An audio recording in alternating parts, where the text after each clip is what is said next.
हमारा डे 3 है और डे 3 का जो इंपोर्टेंट वीडियो मैं आपके सामने लेके आया हूं, डे 3 बहुत इंपोर्टेंट वीडियो आज का होने जा रहा है दोस्तों।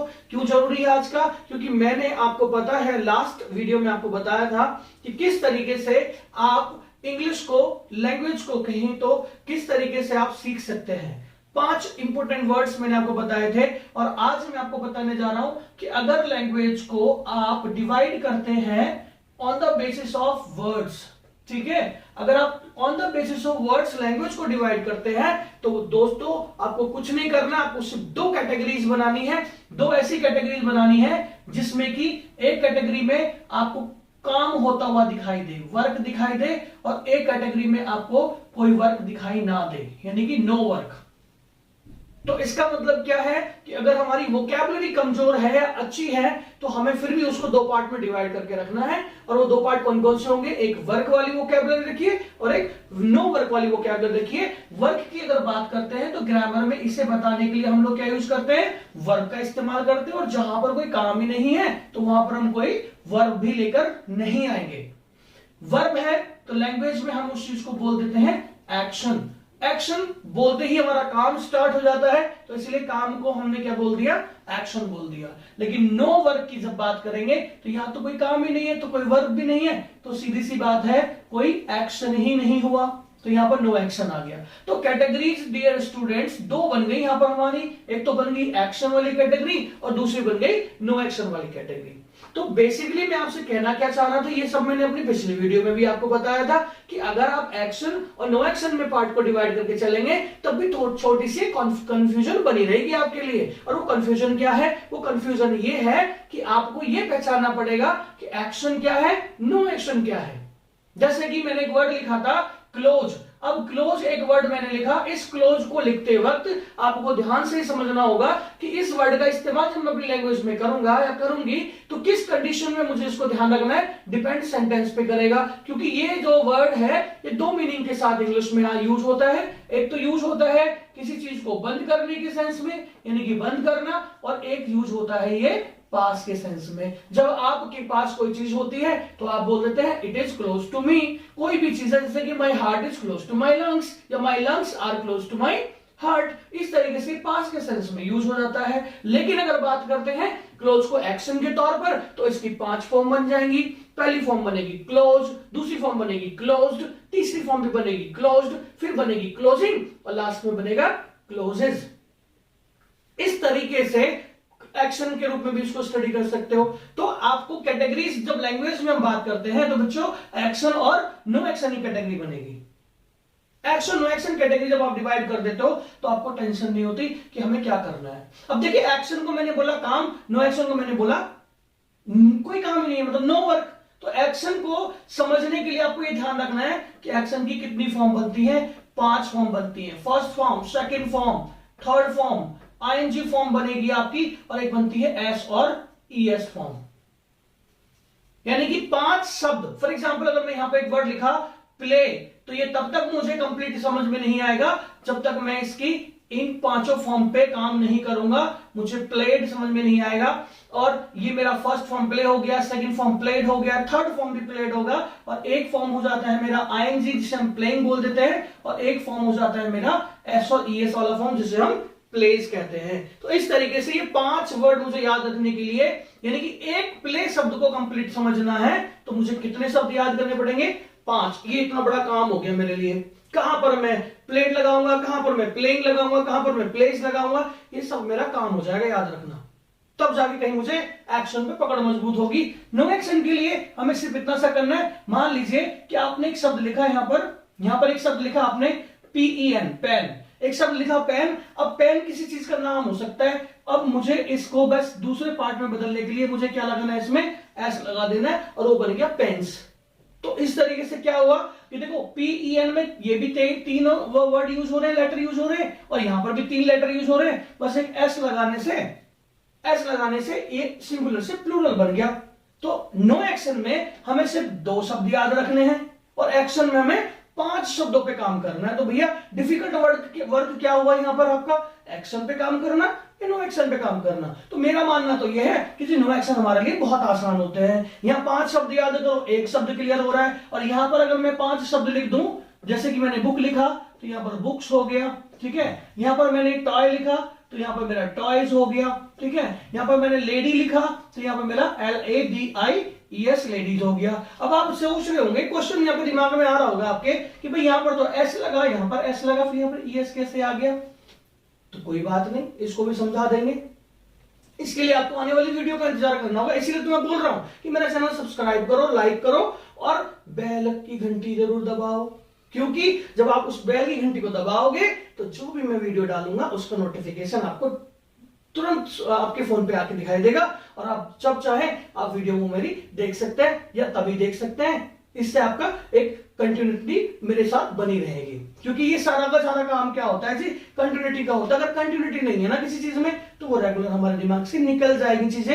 रेगुलरिटी बना के रखनी पड़ेगी आपको और उसके लिए आपको ये चीजें डेली प्रैक्टिस करनी पड़ेगी। और इसीलिए मैं डे वाइज एक वीडियो आपको डेली में देता रहूंगा और मेरे क्रैश कोर्स को आप कंप्लीटली समझेंगे तो मैं पूरी गारंटी के साथ ये बोल सकता हूं कि अगर आपने मेरा वीडियो देखा तो जरूर आप कुछ हद तक नहीं, बहुत हद तक अपने अंदर इंप्रूवमेंट पाएंगे। बेसिक चीजें मैं आपको समझा रहा हूं, उसको समझने की कोशिश करिए। तो देखिए यहां पर मैंने 4 वर्ड लिखे और 4 अलग से वर्ड मुझे यूज करने शुरू हुआ, क्योंकि मुझे पेन्स भी अपनी लैंग्वेज में यूज करना है, बुक्स भी यूज करना है, टॉयज भी यूज करना है, लेडीज भी यूज करना है।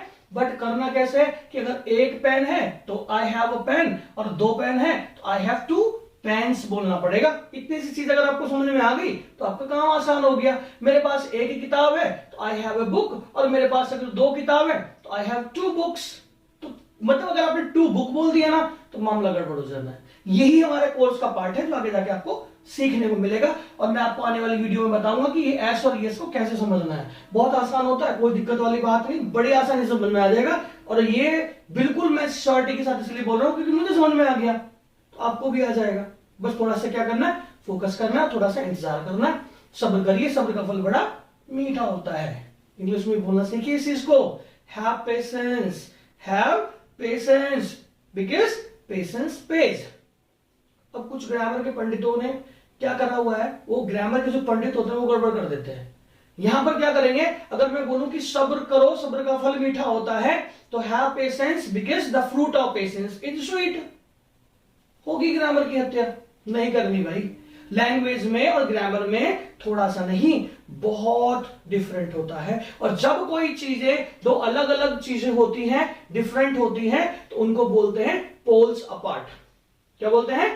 Poles apart. यानी कि जब 2 चीजों में आप डिफरेंशिएट करने जा रहे हो तो दोनों चीजें जब अलग अलग होती हैं और दोनों में कोई ज्यादा, ये कैसे कि आप कह सकते हो कि सिमिलरिटीज नहीं होती हैं, दोनों अलग अलग हैं, तो उनको कहते हैं पोल्स अपार्ट। जैसे कि हम कहें America and India are poles apart, ठीक है। China and India are poles apart. अब जनसंख्या का कैलकुलेशन मत करिए, थोड़ा सा अलग भी सोचिए, ठीक है। कुछ चीजें हो सकती है सिमिलर हो, लेकिन कुछ चीजें, बहुत सारी चीजें सिमिलर नहीं है, तो उसको बोलते हैं पोल्स अपार्ट, ठीक है। अब जैसे कि मैं कहूं यहां पर ball pen and gel pen are poles apart, दोनों में कोई सिमिलरिटी नहीं है, सब अलग अलग चीजें होती हैं। तो यहां पर 2 व्यक्तियों में भी आप अगर कंपैरिजन कर रहे हो, दोनों की क्वालिटीज अलग अलग हैं। भाई राम और श्याम 2 ऐसे बच्चे हैं जिनके अंदर आप देख रहे हो कि दोनों डिफरेंट हैं, तो आप कह सकते हो Ram and Shyam are poles apart. तो यहां पर मैं कह दूं आपसे कि action and no action are poles apart. लेकिन हमारे कोर्स की जो शुरुआत है वो इजी काम से नहीं होगी, क्योंकि नो एक्शन को मैं क्या बोलता हूं, इजी बोलता हूं, आसान बोलता हूं, और एक्शन को मैं क्या बोलता हूं, थोड़ा सा टफ बोल देता हूं। मैं एक्शन को थोड़ा सा टफ बोल देता हूं, क्योंकि देखो काम करना है, काम करना है तो सीधी सी बात है, थोड़ी सी मेहनत तो करनी पड़ेगी। इंग्लिश सीखना है तो थोड़ी सी मेहनत तो करनी पड़ेगी, और उस मेहनत में टफनेस तो आएगी। और टफनेस को इजी में कन्वर्ट करना है तो रेगुलर प्रैक्टिस करते रहिए, रेगुलर बातें सुनते रहिए, रेगुलर समझते रहिए, आपको चीजें आसान हो जाती है। अब जैसे कि मैंने कहा टफ और इजी, तो मैं यहां से इन्हीं 2 स्ट्रक्चर से, इन्हीं 2 शब्दों से ना आज का स्ट्रक्चर आपके लिए लेके आया हूं। अब इस स्ट्रक्चर को ध्यान से समझिए, आपके कोर्स की शुरुआत होने जा रही है। देखिए मैंने जैसे कहा कि हम लोग मुश्किल काम से ही शुरू करेंगे, और जब मुश्किल काम से शुरू करते हैं ना तो हमारे लिए थोड़े से रास्ते अपने आप ही बनते चले जाएंगे। सब चीजें भाई नो एक्शन तो इजी है ही है, और नो एक्शन आपको आता भी है, नो एक्शन तो आपको आता भी है। मैं अगर आपसे बात करूं कि अगर मुझे किसी ने कहा कि भाई मेरे पापा डॉक्टर हैं, तो आपने बोल दिया my father is a doctor, ये सब आपको आता है। तुम एक अच्छे इंसान हो, you are a good person, वह एक अच्छी लड़की है, she is a good girl, ये सब क्या है? नो एक्शन है। आपको आता है, कुछ हद तक आता होगा, मान लीजिए 20% आता है, 30% आता है, 50% आता है, but some of you might know 80%, 90% और मे नो 100% भी, बट उसमें बस उसमें थोड़ा सा चेंज आपको करना है कि आपको रिवाइज करना है, प्रैक्टिस करना है, and practice can make you perfect, you know, everybody knows that. तो यहां पे हमें क्या करना है? हमें काम से शुरुआत करना है और टफ से शुरू करना है। तो देखिए, जब भी हम काम शुरू करते हैं, जब भी हम एक्शन करना शुरू करते हैं, तो उस एक्शन में या तो वो एक्शन हमारे लिए आसान हो जाता है या फिर वो एक्शन हमारे लिए टफ बनता है। लेकिन किसी भी एक्शन को जब हम शुरू करते हैं, एक्शन को शुरू करते हैं, तो उसमें शुरू होते ही क्या लग जाता है? आईएनजी लग जाता है। एक्शन में आईएनजी लगाइए, बिल्कुल बेफिक्र होकर आईएनजी लगाइए, एक्शन को शुरू कीजिए, उसमें आईएनजी लगाइए, और यहां पर एक चीज क्या है कॉमन? इज। इज को आपको नहीं भूलना है दोस्तों, इज को साथ में रखिए, एक्शन प्लस आईएनजी और इज को रखिए, और उसके तुरंत बाद आपको क्या लगा देना है? यहां पर इन शब्दों को रख देना है, जिसे हम कहते हैं इजी, और एक शब्द को हम बोल देते हैं tough. Action plus ING is easy और टफ। हम दो ही सेंटेंस को नहीं बना रहे हैं, हम एक ही सेंटेंस बना रहे हैं, लेकिन दोनों एक सेंटेंस में दोनों बातें मैंने लिख दी हैं। अब ये सेंटेंस मैं अपने लिए लिख रहा हूं, तो मैंने लिख दिया फॉर मी। अब ध्यान से देखो बच्चों, इसको इस चीज पे, यहां पे इसको मैंने बॉक्स में बंद कर दिया ताकि आपको अच्छे से समझ में आ जाए कि मैं किस टॉपिक पे बात कर रहा हूं। मैं इस टॉपिक पे बात कर रहा हूं, मैं एक्शन प्लस आईएनजी। अब देखिए, मेरे पास बहुत सारे एक्शन हैं, मेरी डेली लाइफ में ना बहुत सारे एक्शन है। सुबह उठने से लेकर रात के सोने तक मैं एक्शन ही एक्शन करता हूं, लेकिन उनमें से ना मुझे कुछ लगते हैं आसान और कुछ लगते हैं मुश्किल। अब वो कौन कौन से काम है भाई, इसका लिस्ट तो आप बना ही सकते हो ना, इसका लिस्ट आप बनाइए। मेरे काम आपके लिए आसान नहीं हो सकते, मेरे काम हो सकता है आपके लिए टफ हो जाए, या फिर आपके काम हो सकता है मेरे लिए टफ हो जाए। हम सबका लाइफस्टाइल अलग है, हम सबके काम भी अलग है, हम सबके एक्शंस भी अलग अलग है, तो हमें काम भी अलग अलग करना है। तो पहले तो कामों की लिस्ट बनाइए। आज आपका सबसे बड़ा काम यही हो जाता है कि आप सिर्फ लिस्ट बना लीजिए अपना, और लिस्ट में आपको एक तरफ रखना है उन कामों को जो आपको आसान लगते हैं, और एक तरफ रखना है उन कामों को जो आपको मुश्किल लगते हैं। जैसे कि मान लीजिए सुबह उठना आपको मुश्किल लगता है, सुबह उठना आपके लिए मुश्किल लगता है, तो भैया उठने की अंग्रेजी होती है गेट अप, लेकिन मुझे क्योंकि यहां पर गेट में आईएनजी लगाना है, तो ये बन जाएगा गेटिंग अप। ठीक है, गेटिंग अप, और वो भी क्या हो? सुबह में, तो अर्ली मॉर्निंग मैं यहां पे लिख दूंगा गेटिंग अप अर्ली मॉर्निंग। अब इज हमारा कॉमन है, इज यहां पर रख देंगे, और उसके साथ हमारा फॉर्मूला बनेगा इजी या फिर टफ। दोनों मैंने रख दिए हैं, लेकिन मेरे लिए है तो मैंने क्या बोल दिया? For me. अब जैसे मैंने कहा सुबह उठना मेरे लिए मुश्किल है, तो फॉर्मूला बनेगा, स्ट्रक्चर बनेगा getting up early morning is tough for me. लेकिन अगर यही बात मैं अपने लिए बोलूं आसान के तौर पर, तो मैं क्या बोलूंगा? Getting up early morning is easy for me. तो मैं आपसे ये रिक्वेस्ट करता हूं दोस्तों, जो भी आप मुझे देख रहे हैं, सीख रहे हैं, समझ रहे हैं, या फिर समझने की कोशिश कर रहे हैं, तो बस ज्यादा टेंशन मत लीजिए। आप बस उन कामों को सोचना शुरू करिए जिनको आप कह सकते हैं कि ये काम मेरे लिए आसान है या ये काम मेरे लिए मुश्किल है। दो कामों की लिस्ट तो बनाइए आप, इंग्लिश आप आसानी से बोल पाएंगे, हमें टेंशन लेने की जरूरत नहीं है। स्ट्रक्चर्स याद कर करके ना, हमने कभी हिंदी नहीं सीखा, लेकिन स्ट्रक्चर को यूज करना हमें आया है। और ऐसे ही इंग्लिश को थोड़ा सा हमें डिफिकल्ट हमें क्यों लग रहा है? क्योंकि हम एक दूसरी भाषा सीख रहे हैं, और कुछ दिन तक ये हमें परेशान करेगी, लेकिन बाद में सब चीजें आसान हो जाती हैं। जैसे कि हमने समझा है कि पहले उठना मुश्किल लगता है, लेकिन अगर उसी दिन हमारा कोई इंपॉर्टेंट काम हो, गेस्ट आ रहे हो, तो उस दिन हम उठते हैं ना, वही काम हमारे क्या बन गया?